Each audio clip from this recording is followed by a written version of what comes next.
আমরা চ্যালেঞ্জ দিচ্ছি, গণভোট দিন। পিয়ার পক্ষে আছে কি বিপক্ষে আছে, জনগণ যদি পিয়ার মানে তো আপনাদেরকেও মানতে হবে। আর আলোচনার টেবিলে যাচ্ছি, কিন্তু সে আলোচনার সফলতার মুখ দেখছি না। মনে হয় কোন চাপের মধ্যে পড়ে সরকার একটি শুভঙ্করের ফাঁকির দিকে যাচ্ছে। আপনারা বলছেন যে দেশের লোকেরা ভোট ইভিএম বোঝে না, তারা পিআরও বোঝে না। কোন রাজনৈতিক ব্যক্তিত্ব সম্পন্ন লোকেরা বলতে পারে না। আমাদের নেতৃবৃন্দের কাছে আপনারা শুনেছেন, দেশের রাজনীতি একটি স্বচ্ছ গ্রহণযোগ্য নির্বাচনের দিকে এগিয়ে যাওয়ার লক্ষ্যে দেশবাসীর যে আকাঙ্ক্ষা, জামাত ইসলামী সেই প্রচেষ্টায় প্রাণান্তকর প্রচেষ্টা চালিয়ে যাচ্ছে। আমরা যেমন রাজপথে চেষ্টা চালাচ্ছি, ঐক্যমত্য কমিশনে আমরা চেষ্টা চালাচ্ছি, সরকারের সঙ্গে নীতি নির্ধারক যারা আছেন নির্বাচন কমিশনে সমমনা সমস্ত রাজনৈতিক দলের চতুর্মুখী প্রচেষ্টার মধ্য দিয়ে জামাত ইসলামী চায় একটি গ্রহণযোগ্য নির্বাচনের দিকে বাংলাদেশটা এগিয়ে যাক। কিন্তু দুর্ভাগ্য হলো আমরা দেখতে পাচ্ছি একটি মহল রাজনৈতিক প্রভাব খাটিয়ে অথবা দুঃখজনকভাবে কোন শক্তির কাছে, প্রভাবের কাছে মাথা নত করে সরকার এবং এই সিদ্ধান্ত গ্রহণকারী কর্তৃপক্ষ কখনো কখনো লেভেল প্লেইং ফিল্ড রক্ষা করতে পারছেন না। আমরা দাবি করেছি জুলাই সনদের আইনি ভিত্তি দিয়ে তার ভিত্তিতেই আগামী নির্বাচন হতে হবে।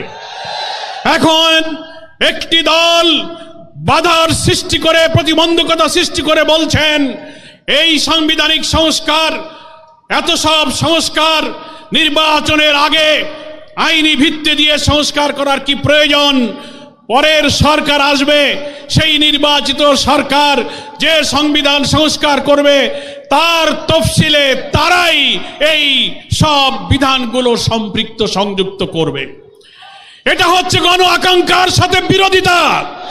গত 5 আগস্ট প্রধান উপদেষ্টা জাতীয় সংসদের দক্ষিণ প্লাজায় যে জুলাই ডিক্লারেশন, জুলাই ঘোষণা পেশ করেছিলেন, আমরা লেভেল প্লেইং ফিল্ডের ক্ষেত্রে যে রক্ষা করা হয়নি, গোপনীয়তা রক্ষা করে জুলাই ঘোষণার মধ্যে একটি বিশেষ মহলের চিন্তায় এই জুলাই ঘোষণা ড্রাফট করে সেখানে গণ আকাঙ্ক্ষার বিপরীত অনেক কিছু সম্পৃক্ত করা হয়েছিল। আমরা এটা সংশোধন করতে বলেছি। তার 25 নম্বর অনুচ্ছেদে বলা হয়েছিল এর পরবর্তী সরকার এসে সংবিধানে এই সংস্কার এবং জুলাই সনদ বাস্তবায়ন করবে। এটা গণ আকাঙ্ক্ষা নয়। আমরা বলেছি এই ইলেকশনের আগেই আইনি ভিত্তি দিতে হবে এবং এই 84টি সাংবিধানিক এবং রাজনৈতিক নানান সংস্কারে আমরা যে ঐক্যমত্য পোষণ করেছি, আরো 20টির মধ্যে প্রায় 8টি নোট অফ ডিসেন্ট যারা দিয়েছেন, বাকি যে আমরা একমত হয়েছি এই সংস্কারের বিষয়গুলোকে জুলাই সনদে অন্তর্ভুক্ত করে এটাকে কনস্টিটিউশন ওয়ার্ল্ডার সংবিধান আদেশ দিয়ে এবং গণভোটের মাধ্যমে নির্বাচনের আগেই আইনি ভিত্তি দিতে হবে। তা না হলে দেশ একটি মহা দুর্যোগের দিকে পড়ে যেতে পারে। আমি প্রধান উপদেষ্টার কাছে বিনয়ের সাথে নিবেদন করে আপনি এই দক্ষিণ প্লাজা জাতীয় সংসদে জুলাই ঘোষণার দিনও লিখিত অঙ্গীকার করেছেন যে আমরা বিদ্যমান রাষ্ট্র কাঠামোকে সব জায়গায় সংস্কার করব। কই আজকে যারা বলছেন নির্বাচিত পরের সরকার এসে সেটা সংস্কার করবে, তার অর্থ হলো এই দলেরই বড় স্থায়ী কমিটির নেতারা বক্তৃতায় বলছেন এখন আপনারা যত আইন সংস্কার করেন, যত কিছু বানান না কেন, আমরা ক্ষমতায় গিয়ে তা মুছে দেব। এখনই তাই যদি বলতে পারে তো আগামীতে কারা ক্ষমতায় যাবে আমরা জানি না, কিন্তু তাদের ইচ্ছার মধ্যে কিন্তু দুরভিসন্ধি আছে। তাই এখন যেহেতু অন্তর্বর্তীকালীন একটি নির্দলীয় সরকার, এটাই হচ্ছে জুলাই সনদের একটা জাতীয় ভিত্তি, সাংবিধানিক ভিত্তি, আইনি ভিত্তি দেওয়ার সবচেয়ে উপযুক্ত নিরাপদ সময়। সেজন্য কোনো তালবাহানা না করে আমরা ঐক্যমত্য কমিশনকে এবং সরকারকে, যেহেতু সরকার প্রধানই হচ্ছে ঐক্যমত্য কমিশনের প্রধান, আপনি সকলকে ডাকুন।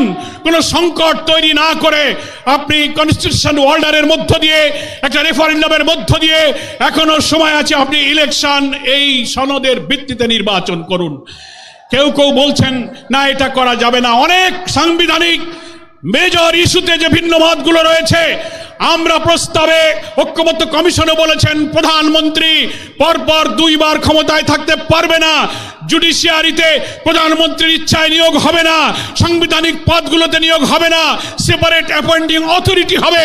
এই সংস্কার যদি এখন না হয়, প্রেসিডেন্ট প্রধানমন্ত্রীর ক্ষমতার ভারসাম্যগুলো ঠিক করার জন্য যত সংস্কার এত 2 মাসে আমরা করলাম, তা যদি ইলেকশনের আগে না হয়, বিদ্যমান রাষ্ট্র কাঠামোতে যদি আবার নির্বাচন হয়, তাহলে এই কাঠামোতে আরেকটি ফ্যাসিবাদের জন্ম হবে। এই বিদ্যমান কাঠামোয় নির্বাচন হলে আরেকটি হাসিনার জন্ম হবে। বাংলার মানুষ আর ফ্যাসিবাদ জন্ম হতে দেবে না।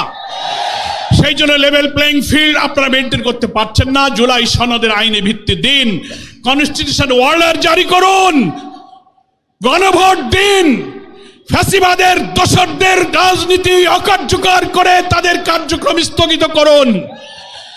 এবং আপনারা নির্বাচনের পূর্বে প্রতিশ্রুতি দিয়েছিলেন ঘৃণ্য মানবতা বিরোধী অপরাধীদেরকে দৃশ্যমান বিচার এই নির্বাচনের আগেই জাতির সামনে দেখাতে হবে। এগুলোই হচ্ছে আপনার প্রতিশ্রুতি বাস্তবায়ন করতে হবে। আপনি জনগণের কাছে প্রতিশ্রুতিবদ্ধ আছেন। তাই দেশবাসীকে আজকে বলবো, অনেকে বলছেন যে আপনারা আলোচনায় আছেন, আবার কেন আন্দোলনে যাচ্ছেন? এটাই হচ্ছে কারণ। আলোচনার টেবিলে যাচ্ছি, কিন্তু সে আলোচনার সফলতার মুখ দেখছি না। মনে হয় কোন চাপের মধ্যে পড়ে সরকার একটি শুভঙ্করের ফাঁকির দিকে যাচ্ছে। তাই আমাদের আন্দোলনের কর্মসূচি আমরা আজকে যেমন রাজধানীতে করছি, আগামীকাল সকল বিভাগীয় সদরে হবে, 26 তারিখে জেলা উপজেলায় হবে।